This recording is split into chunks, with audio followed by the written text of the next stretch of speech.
This video is what I wish Google had told me when chronic knee pain set in at age 12, and then my life pretty much spiraled into surgeries and depression, painkillers for the next 10 years. This is what I wish Google had told me. So we're gonna go through this together naturally. Now, some people don't speak English as a first language and they tell me that I go too fast. So I've made an article version of this, which will cover all the little details, because right now I'm just going through this with you, so I might miss stuff. So there's also an article version in the description. Now, the first thing I wish I'd been told is the power of backwards, of just reversing out knee pain. So the lowest level of this would just be walking backwards. You'll notice that walking backwards is knees over toes. This is the simplest form of knees over toes training, just walking backwards. For elderly, walking backwards alone has proven to be an effective screening process for falling. Stuff like falling down the stairs is actually not a joke. It's one of the leading causes of hospitalization and death in elderly. Now let's look at how that could be, right? Walking backwards and going downstairs. See that? Going downstairs is just knees over toes. No wonder starting at 12, stairs became like a nemesis for me because they were just full of pain. I'd have to use my arms and stuff like that, or go down backwards if it was like after a basketball game. So now stairs, I'm just going down like 2 at a time. It's like I can't hurt myself if I tried. Not that you should try, just giving you an example. Stairs are knees over toes. Walking backward is the simplest starting point of knees over toes. Now, safety is a big keyword. So when it comes to walking backwards and every step thereafter, there are points of safety. With walking backwards, you want to find a place with safe footing. You don't want to be slipping or tripping on something in the effort to start warming up your knees. You may want to find a place, if you're particularly fragile, that has a wall. Like inside of a basketball court, you could have a wall just to balance if you need it, and then you can progress to where you feel stable. A smaller, slower step is going to be less pressure on knees over toes. So you never work through pain, and then as you can take bigger, faster steps, well, now you're making progress. The other way of doing this, which is more powerful but is tougher, is applying resistance. So combining the power of backwards with the power of resistance. We do this by getting onto a treadmill that's turned off.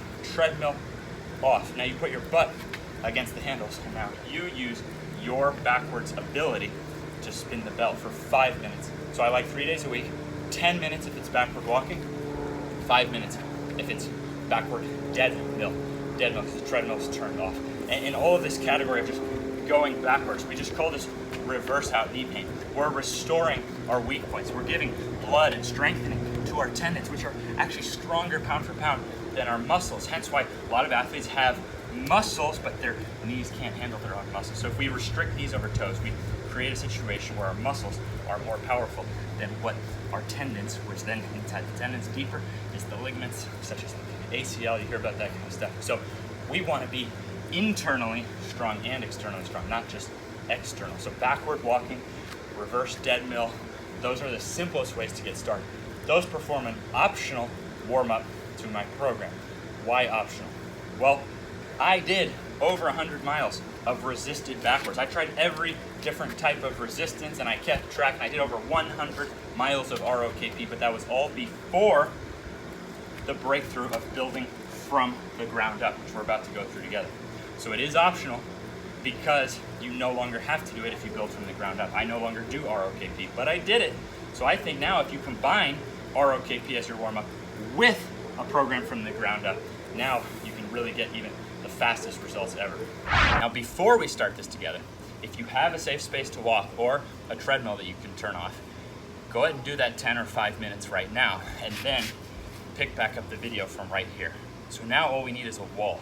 The farther you stand, the tougher it is. The closer you stand, the easier it is. We're gonna do 25 reps. I didn't think ahead how I'm gonna count this, but I'll figure it out somehow. So without bending the legs, we're gonna flex and hold those toes up, and we're gonna go down no bounce. So bouncing would kind of cheat it. Now pause at the bottom. Flex and pause. So now let's imagine you're me. I trained over a decade without ever taking this muscle to failure, and we're about to go to failure together. Now this muscle starts inside the shin. Sure enough, I had really nasty pain in there. And then it attaches all the way up here, closest muscle to your patellar tendon. So what happens if you go 10 years taking other parts of your body to failure? You never take your tibialis to failure. Now what happens if you spend the next 10 years consistently patiently, just with smart strength training, principles of training and recovery, taking it to failure. You see that? So every step you take, every jump you make, every time you're running and you decelerate, you now have less pressure coming up to your knees. Now, I should tell you, this is gonna burn, but the burn of feeling your muscles pushing to muscular failure, that is signaling to your body that you want to change the area. I'm not on this or any other step advising to push through pain. Son of a gun. Don't really know how many I'm at. We might do a lot together. Pushing through pain would create a disconnect and actually disengage, really using the muscle. And it could be creating more degradation, more destruction than the construction we can create. So the idea is not that life becomes without challenges, okay? Life is meant to be with challenges, but we just want those to be challenges that we can use our work ethic for. So my hard work used to push through pain and destroy my body. Now that exact same quality of hard work, which I actually became lazy. I became lazy because I worked hard, but I didn't get results from working hard. So a lot of people are told they're lazy or even think they're lazy, but you're probably not lazy. Your work probably just didn't give you reward, so why would you then work hard at that? So I went from really hardworking to really lazy to now really hardworking again, and my hard work has rebuilt my body to the point that I'm now 30 years old, wearing barefoot shoes, jumping higher than ever, throwing down dunks on a wood floor with absolutely zero pain or any evidence to my body later that day or the next day that I did that. Whereas I reached 20, not only a mess of surgical alterations and chronic issues, but icing my knees 4 times a day, hooked on painkillers, and having never once grabbed the rim. So I'm actually able to handle a lot more force. I'm able to go and enjoy those challenges of life more. So that's the power of reversing out knee pain. That's the power of building from the ground up. Those two alone are huge. Those two alone, I never would have had surgeries, meaning what you've seen in this video right now, I never would have had surgeries. I never would have been hooked on painkillers, icing my knees 4 times a day. And that's important again because of the safety factor. So the fact that we can do those two so safely with no technique training needed is awesome. That being said, I paid many thousands of dollars to have my form perfectly coached on all the later steps, which just become more specific as we work from the ground up and combine that quality of reversing out pain. So what do? I tried to make business simple for myself, and my only business philosophy is create the business that you wish had existed at your worst. So at least you're being true to yourself. So exactly what I do is I've made form coaching, perfect form coaching, more affordable than it's ever been in fitness history. I wish when I was having problems that I could have written in a message and heard back within 1 to 2 hours, 7 days a week. I wish I could have, and that's been made possible by actual members now in different countries. It's not like we're all in different countries, but we now have enough members who have gone through it and experienced life-changing results. They want to help others, so we are able to have that clock pretty much 24/7. I wish I could have sent in video of my form rather than having to travel to seminars and pay thousands of dollars on travel alone to maybe get a couple seconds of the actual perfect form coaching. And I wish I could have had that in, within 1 to 2 hours or less. Sometimes it's just minutes, 7 days a week. And I wish I could have had exact programs rather than just going to different mentors and getting clues about this or that, but not just giving an exact, here's how you rebuild your knees. So that's exactly what I do. And you may see me use some equipment. For example, I'm now on the advanced version of this program. I alternate sessions. So 1 day a week, I still do this.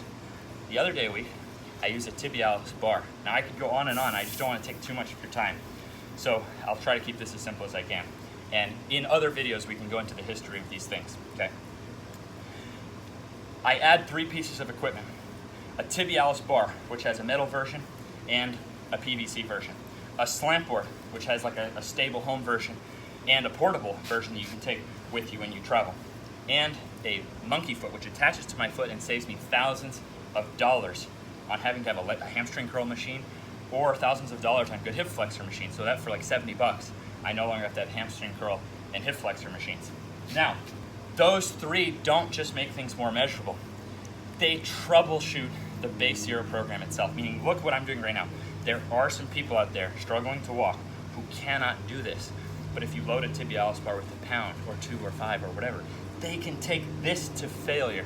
You see what I'm saying? So that tibialis bar, 2 of the top NFL teams ordered them last week, but they should also be and are winning in rehab centers. An 89-year-old sent an incredible success story last week from using the tibialis bar because this was a little too tough. So most people can do the things that I've shown you in this video. The equipment I add doesn't just make things more measurable, and I still believe in the body weight. I balance my days now, okay? So advanced zero is just 1 session body weight, 1 session with these equipment and loads.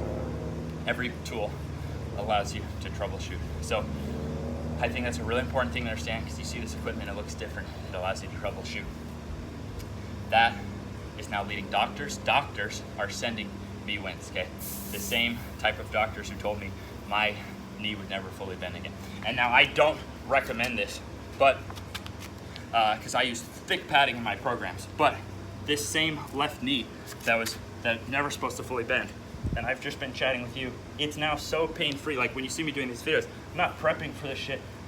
I'm just doing it in real time. So it now has not only world-class range of motion, but world-class strength out of that range of motion. So who knows how many of these I was at, but this is still productive for me. This is still my foundation. I still do this once a week and the bar once a week.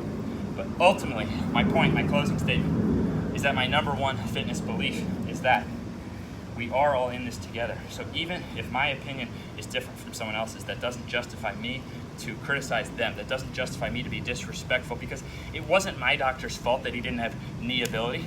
Now doctors do have knee ability. So please, if you learn anything from me, it's that respecting one another is more important than fitness. We're all in this together.